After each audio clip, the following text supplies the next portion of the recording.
Olá, que a paz esteja conosco! Hoje, a gente vai mergulhar num aparente paradoxo das Escrituras. De um lado, temos o justo que morre por sua fidelidade, e do outro, o pecador que encontra salvação num instante. Como é que essas duas realidades, que parecem tão opostas, podem, na verdade, revelar a mesma verdade sobre Deus? É isso que a gente vai tentar entender juntos. E é aqui que o paradoxo se apresenta de forma bem clara.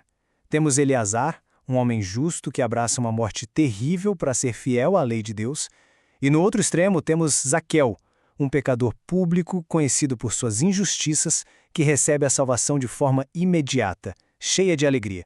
A tensão entre essas duas histórias é quase palpável. Então, a grande questão é essa. Como é que a gente harmoniza esses dois extremos? Como é que o Deus da lei, que inspira Eleazar a ir até o martírio, pode ser o mesmíssimo Deus da misericórdia que acolhe Zaqueu sem hesitar? É essa trilha que a gente vai seguir agora para tentar encontrar a resposta. Para começar a entender essa harmonia, vamos olhar primeiro para a figura impressionante de Eleazar. O martírio dele se torna um verdadeiro paradigma, um modelo de fidelidade inabalável. A cena, gente, é dramática. Eleazar, um homem de 90 anos, com uma reputação enorme, é forçado a quebrar a aliança com Deus. E a tentação que oferecem a ele é sutil. Não é uma negação aberta da fé, não é uma apostasia direta. É algo muito mais insidioso. A hipocrisia, a simulação. Os amigos dele sugerem que ele apenas finja, sabe? Que salve a própria vida, ao custo da verdade. E a virtude que Eleazar nos mostra aqui é a da fortaleza. E veja bem, não é só uma coragem física, é algo muito mais profundo. É a força da alma de perseverar naquilo que a consciência, formada pela lei de Deus, diz que é o certo. Ele simplesmente rejeita a lógica do mundo, que coloca a sobrevivência acima de tudo, para abraçar uma verdade muito maior. Mas o ponto-chave aqui, o que é fascinante, é a motivação dele. Ele não está pensando só na própria alma, na sua integridade pessoal. A escolha de Eleazar é um ato público, um ato pedagógico. Ele escolhe morrer para não se tornar uma pedra de tropeço para os mais jovens, para inspirar as próximas gerações a ficarem firmes na fé. O ato dele vira um testemunho para toda a comunidade. Bom, agora a gente vai dar um salto para o outro lado da moeda. Deixamos a fortaleza do mártir para encontrar a alegria, uma alegria que transborda, do pecador na história de Zaqueu. Zaqueu é o completo oposto de Eleazar. Um pecador público, odiado por todos, considerado um caso perdido. Mas dentro dele existe uma santa curiosidade. E aqui está o pulo do gato. A iniciativa central não é de Zaqueu, é de Cristo. É Jesus quem o vê primeiro, no meio da multidão, é Jesus quem o chama pelo nome e se convida para ir à casa dele. A salvação não parte do mérito de Zaqueu, mas da misericórdia de Cristo que o busca. E olha que interessante, assim como Eleazar, Zaqueu também enfrenta o julgamento do mundo. A multidão começa a murmurar, a criticar. Essa multidão representa a mesmíssima lógica terrena, a mesma voz que condena e que não consegue entender como a salvação pode chegar para alguém como Zaqueu.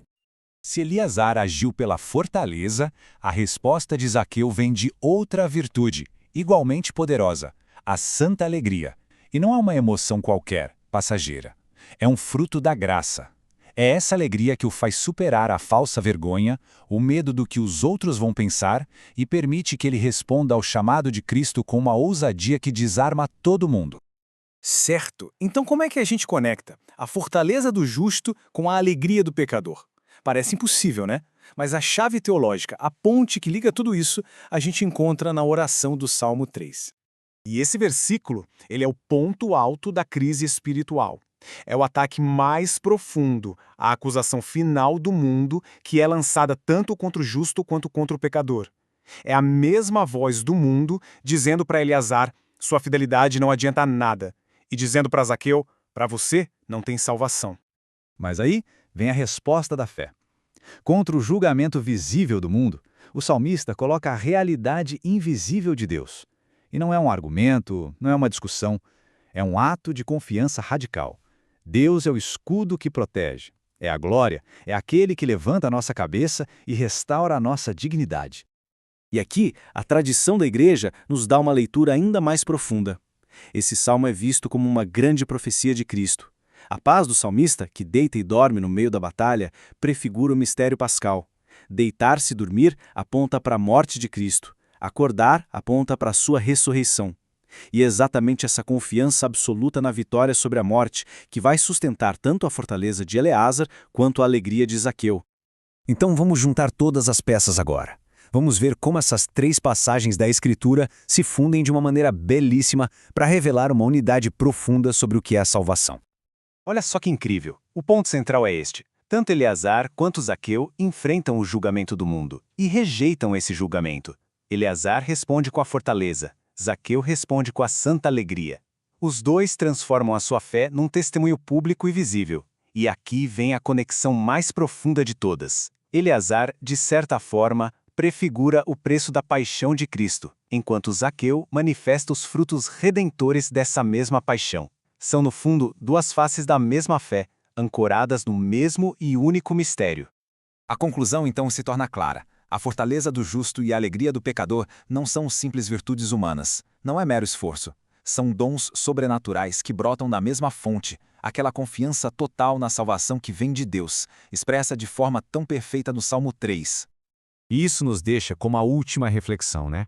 Se o martírio e a conversão radical são, na verdade, 2 faces da mesma moeda da fé, o que isso nos revela sobre a essência da salvação? Revela a sua imensa amplitude. Uma salvação que alcança tanto o justo na sua prova final, quanto o pecador no seu momento de maior necessidade. E no fim das contas, tudo se resume a esta declaração poderosa do Salmo. Seja na fidelidade do mártir, seja na justificação do publicano, a iniciativa, a força e a glória pertencem inteiramente a Deus. A salvação, em todas as suas formas, pertencem ao Senhor.